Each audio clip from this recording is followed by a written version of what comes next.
Hi, everybody. Welcome to Poetry on a Wednesday night. I'm Nikky Finney, joining you from Columbia, South Carolina. And thank you for the invitation, and thank you for doing this, and for knowing that we need poetry at this moment. I just want to read 3 poems. I'm going to read the first 2 from my first book when I was 26 years old. I never read from this book, but I want to talk about how long I've been a poet of witness, and a poet who believes in part of my fight is with words and adding words to wherever human beings stand in solidarity with each other in the name of justice and equality. And so this first poem, gosh, I was 22 years old, and the story was that a man named James Willis had died, and here's the story. James Willis died.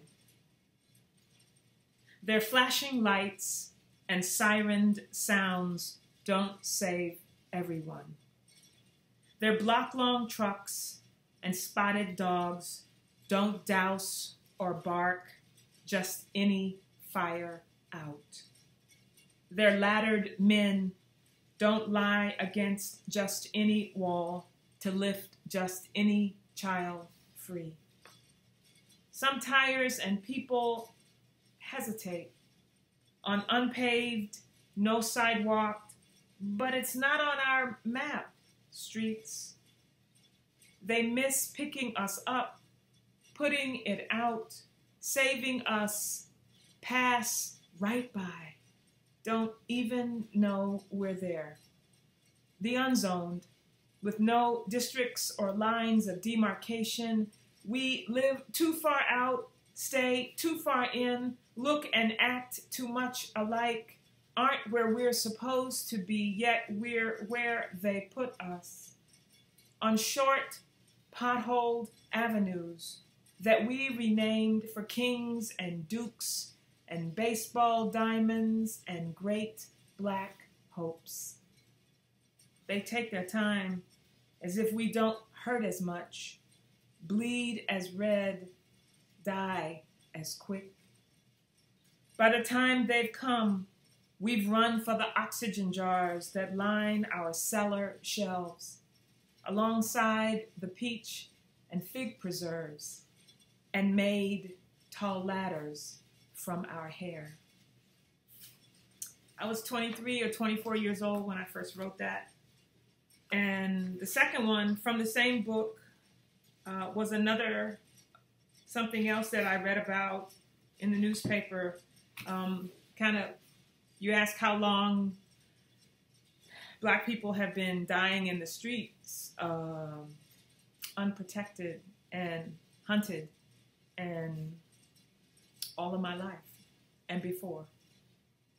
This is a poem called Empty Sockets from Michael Stewart, and the epigraph reads, on September 15, 1983, in New York City, Michael Stewart was arrested for allegedly scribbling graffiti on a subway station wall. 32 minutes after his arrest, he was admitted to Bellevue Hospital in a comatose state. 13 days later, he died. 8 out of the 11 Transit Authority police were given total immunity from prosecution. During the autopsy, Michael's eyes were uncharacteristically removed and soaked in a formaldehyde solution, which in effect washes out any sign of hemorrhaging, which could have been used as evidence. Empty sockets for Michael Stewart. They stole your eyes so you couldn't take the pictures with you to those who really matter. Of their faces centered on an iris brown, 22 swinging arms in a cornea's shadow, 110 hammering fingers off a frozen pupil's wall. Which way sharp, their noses pointed away from you. Black blood, how it stains blue boys blue. They cut them out so that once past gates of pearl and angel wings, you couldn't see to tell their mothers, baby sisters, sit on their grandmother's knee with the word of which one of you brother sons it was, while pointing to empty sockets that your mama used to winterize with Vaseline and kiss, that your papa in the night leaned to touch when he didn't say but meant, my boy, I'm with you, even when you sleep. That's from On Wings Made of Gauze, first book, 1985, a long time ago. And this last poem is in the new book, Love Child's Hotbed of Occasional Poetry. And it's called The Good Fight again, because I feel like that's the moment we're in right now. Across the country, across the world, people are joining in this good fight. And unfortunately, we have to fight it again for the 10 millionth time, but we keep fighting. We keep fighting because those who came before us fought for a better world as well. It begins with an epigraph by the great civil rights matriarch, Majeska Monteith Simpkins, who said when she was fighting against segregationist and racist and white supremacist Strom Thurmond, she said, I'm going to fight Strom Thurmond from the mountain to the sea. You with your little ivory-tipped six-shooter words, pointed at our dream-filled, churning up the hill, wanting to be better hearts. You on your glittering presidential runway, you with your extra-large holsters of warbling hate on both sides of your feeble hips and rimless lips. Your rat-a-tat-tat nickel language of destruction, clanging in the microphone of our everyday. Your worthless, cheap silver lingo never adding up.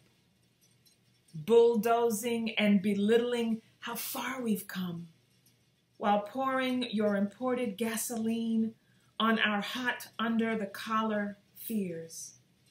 You and your little Pac-Man Hunger Games, eating away at what frightens us, then dangling the live detritus before us, just like something we need to be gargantuan and special.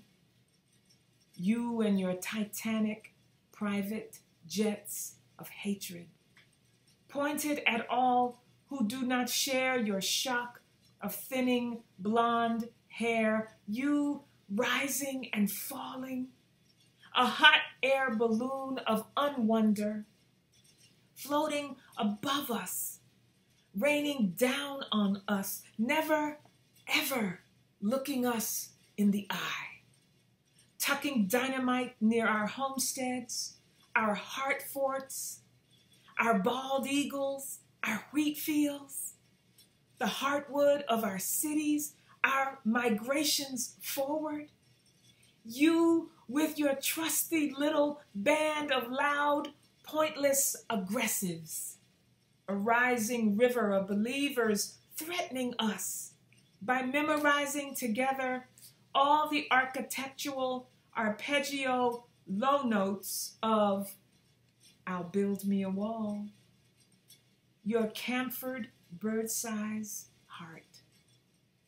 You and your kin, with your mean-spirited manifestos and hymns, gathered together at the glorious picnic, ever excited to be witnesses to a new hanging of the sovereign kindness and empathy for each other that is still a work in progress.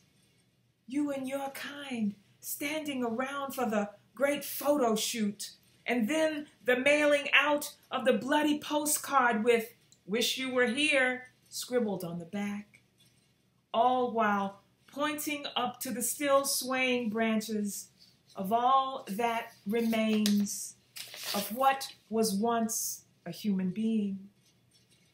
You and your little "let me close the deal" atomic bomb eyes, threatening a world that refuses to turn the arena over to you. Your orchestra of brass knuckle sound bites and billionaires who didn't want you to be president any more than I wanted you to be president, but didn't have the courage to say it to your face.